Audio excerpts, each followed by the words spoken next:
तो चलिए शुरू करते हैं। जितना मुझे पिछले 5-7 सालों में सीखने को मिला, मैं कभी नहीं सीख सकता था बिना कांग्रेस पार्टी के। बहुत तेज हो रहा है। आटा 22 रुपए लीटर, आज 40 रुपए लीटर, आज 40 रुपए लीटर। 26 जनवरी को हमारा देश पैदा हुआ। अरे कहना क्या चाहते हो? ये आपने स्वेटर क्यों पहन रखा है? इसका कारण ये है कि आप सर्दी से डरते हो। जूते बनाता है, टी शर्ट बनाता है, मैकेनिक बनाता है। मेरे जैसा बेवकूफ इस देश में नहीं है। खत्म, bye bye, tata, goodbye, गया। पहले एक सिम वाला फोन आता था, फिर 2 सिम वाला आया, अब लेटेस्ट 3 सिम वाला फोन आ गया है। नहीं यकीन हुआ तो फिर ये देखो, मजा आ जाएगा। 3 सिम वाला फोन आ गया है।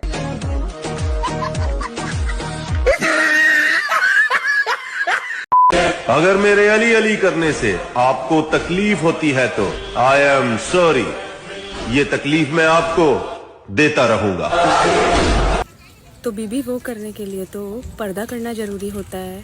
ऐसे मुजरा कर कर बेहयाई मत कर, लाल किले की छपरी मालकिन। पढ़ाई अधूरी, विकास अधूरा, हाईवे अधूरा, लेकिन फेंकता है पूरा पूरा। बताओ कौन? अभी बदत है भाई, अभी बदत है। अदा खान, बाप हिंदू, माँ इटालियन और बेटा ब्राह्मण। बताओ कौन? सही बताने वाले को मिलेंगे 8,500, वो भी खटाखट खटाखट खटाखट। 24 घंटे में से 18 घंटे काम करते थे साहब, अब कह रहे 3 गुना ज्यादा काम करूंगा। इसका मतलब क्या होगा? कोई बता सकता है मुझे?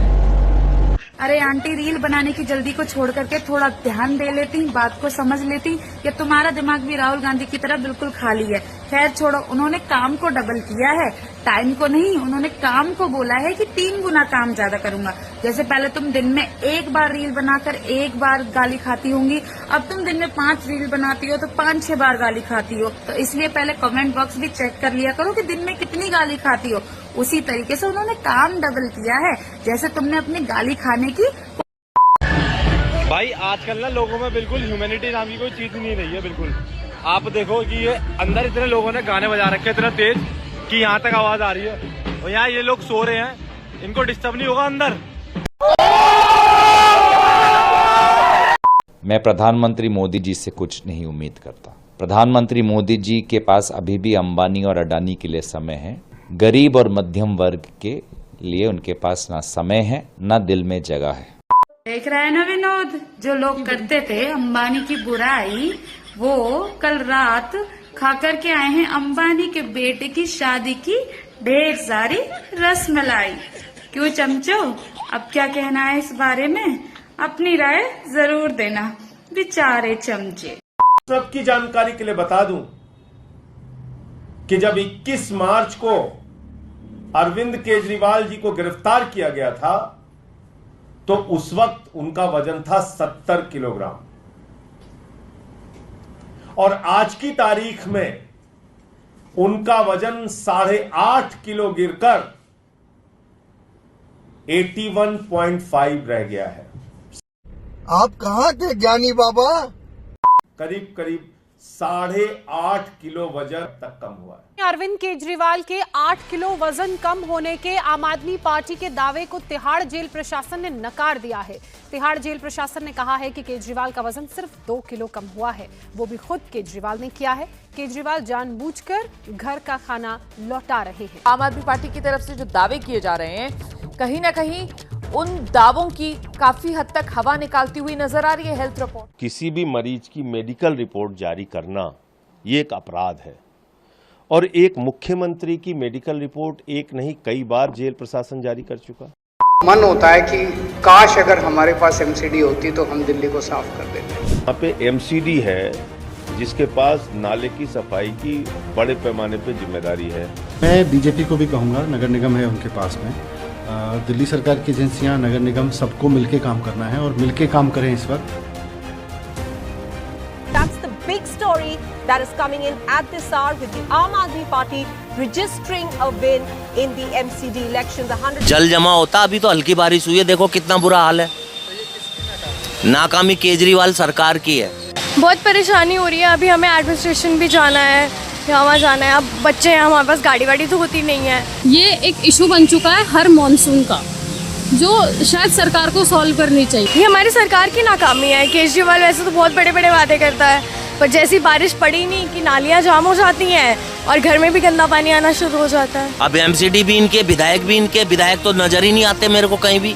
बड़े बड़े वादे करना, कैंपेनिंग में हर बात को बोल देना कि ये समस्या सॉल्व हो जाएगी, वो समस्या सॉल्व हो जाएगी। बिजली पानी का बिल फ्री कर देने से सर कुछ नहीं होता। नहीं हो रही है सर, बिल्कुल नहीं हो रही है। देख लो आप, जल भरा हुआ है, स्टूडेंट कितना परेशान हो रहा है। हाँ, पहले बोलते थे ना एमसीडी बीजेपी की है, बीजेपी को बड़ा ताना देते थे। 228 किलो सोना केदारनाथ से गायब कर दिया गया। ये कहाँ का नियम है? क्यों नहीं उठाते हो प्रेस वाले इस बात को? दरअसल पूरा विवाद मंदिरों में सोने के वर्क को लेकर समझ नहीं होने की वजह से पैदा हुआ है। मंदिरों में जब सोने का काम किया जाता है तो सोने के साथ पीतल और तांबा भी इस्तेमाल किया जाता है। केदारनाथ धाम में भी दानदाता ने गर्भगृह में सोने का काम कराया तो करीब 1 क्विंटल तांबा इस्तेमाल किया गया, जिसकी कीमत 29 लाख रुपए है। गर्भगृह में तांबे के ऊपर ही सोने की परत चढ़ाई गई, जिसे पुजारी लोग सोना सोना चिल्लाकर हंगामा खड़ा कर रहे हैं। केदारनाथ धाम के पुजारी संतोष त्रिवेदी ने वायरल वीडियो में जो 1.25 अरब गोल्ड घोटाले के आरोप लगाए हैं वो तथ्यहीन है। दानदाता ने सिर्फ 23 किलो सोना दान दिया था, जिसकी कीमत करीब 14.38 करोड़ है। गर्भगृह में सोना चढ़ने से पहले वहां 230 किलो वजन की चांदी की प्लेटें लगी थी। ये प्लेटें उतरी तो कुछ मीडिया कर्मियों ने अनुमान लगाया, इतना चांदी था तो सोना भी इतना लगेगा। इसमें 23 किलो सोना और 1000 किलो तांबा है। ये हम सब लोग हिंदू धर्म के, सनातन धर्म के पालन करने वाले लोग हैं। हमारे यहाँ पुण्य पाप की भावना बताई गई है। सबसे बड़े पाप गौ घात आदि बताए गए हैं, लेकिन उससे भी बड़ा घात विश्वासघात बताया गया है। आपके जो उद्धव ठाकरे जी हैं, इनके साथ विश्वासघात हुआ है और इसी बात की पीड़ा बहुत सारे लोगों के मन में है। तो आज हम यहाँ पर उनके अनुरोध पर आए, उन्होंने स्वागत किया। हमने उनसे ये कहा है कि हम सबके मन में इस बात की पीड़ा है कि आपके साथ विश्वासघात हुआ। जब तक पुनः महाराष्ट्र के मुख्यमंत्री की कुर्सी पर आप विराजमान नहीं हो जाते, तब तक हम लोगों के मन का ये जो दर्द है, ये पीड़ा है, ये दूर नहीं हो सकती है। तो प्रिय भक्तों, हमारे परम पूजनीय, परम आदरणीय जगतगुरु शंकराचार्य जी उद्धव ठाकरे के पास गए। कोई संत कहीं भी साधारण आदमी के पास नहीं जाते हैं और ये उद्योगपतियों के विवाह में या बड़े बड़े लोगों के पास जाते हैं। विशेष रूप से परम आदरणीय जो हिंदू तत्वों के धोखा देकर देवेंद्र जी, जो मुख्यमंत्री बनने वाले थे, देवेंद्र जी महाराष्ट्र के मुख्यमंत्री बनने वाले थे, उनको धोखा देकर और परम पूजनीय, परम आदरणीय जो उनके पिताश्री थे, उनकी विचारधाराओं विपरीत में जाके विधर्मियों के साथ जाके वो मिल गए और ऐसे लोगों को घर में जाकर महाराज श्री ने जो है उनके निवास पर जाकर उनको आशीर्वाद दे रहे हैं और फिर कह रहे हैं कि जो है उनके साथ धोखा हुआ। धोखा तो उन्होंने दिया, उद्धव ठाकरे ने धोखा दिया, हिंदू समाज को धोखा दिया, संपूर्ण हिंदू समाज को धोखा दिया। तो विशेष रूप से हमारे परम आदरणीय, परम पूजनीय जो जगतगुरु शंकराचार्य जी, हम उनका आदर करते हैं। मान लीजिए कि वो हमारे जो है बहुत ही आदरणीय है, परंतु जो है मैं ये समझता हूँ कि धर्म से बड़ा, राष्ट्र से बड़ा और समाज से बड़ा कोई भी जगतगुरु, कोई भी संत नहीं हो सकता। जी मठाधीश पूज्य कुछ बात करते हैं तो मुझे विश्वास है कुछ दिनों के बाद वो स्वयं किसी न किसी दिन 1 मिनट के लिए बैठकर शायद सोच विचार करेंगे। हम तो अपने प्रधानमंत्री के सच्चाई और धर्म के पद जो लेकर निकल पड़े हैं, हम उसको मानते हैं, क्योंकि परसों अंबानी जी के विवाह महोत्सव में भी हमारे मोदी जी और मोदी भाई का संस्कार यही था कि उन्होंने नमन की है मठाधीश को। इसका मतलब है हम बड़ों को पूज्य तुल्य देखते हैं, हम उनके खिलाफ या उनके विरुद्ध में कोई बात नहीं करते हैं। यही सनातन धर्म का संस्कार और संस्कृति है। अब यही अपेक्षा हम बड़ों से करते हैं, वो सच्चाई का साथ दे और आशीर्वाद दे। जो वो कहना चाहते हैं, उनका मन की इच्छा है, वो कह सकते हैं। सेना के एक बड़े अधिकारी एक डॉक्टर के पास सलाह लेने के लिए पहुंचते हैं और कहते हैं, डॉक्टर साहब मुझे लगता है कि मुझे इस बीमारी के लिए एंटीबायोटिक 4-5 दिन के लिए ले लेनी चाहिए।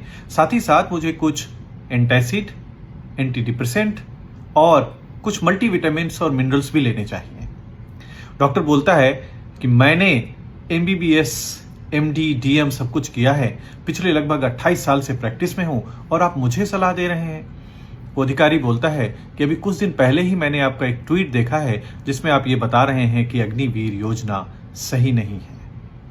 ऐसा ही कुछ हाल इस समय देश का है। बहुत सारे विपक्षी नेता और बहुत सारे वो लोग जिन्हें अग्निवीर योजना के बारे में भी कुछ नहीं पता है और सेना के विषय में भी कुछ नहीं पता है, जो जीरो एक्सपर्ट हैं इस विषय में, वो सभी अग्निवीर योजना के विषय में सलाह दे रहे हैं। तो भैया, आप जिस चीज में एक्सपर्ट हो उसी में सलाह दीजिए, सब में अपनी टांग मत घुसेड़िए।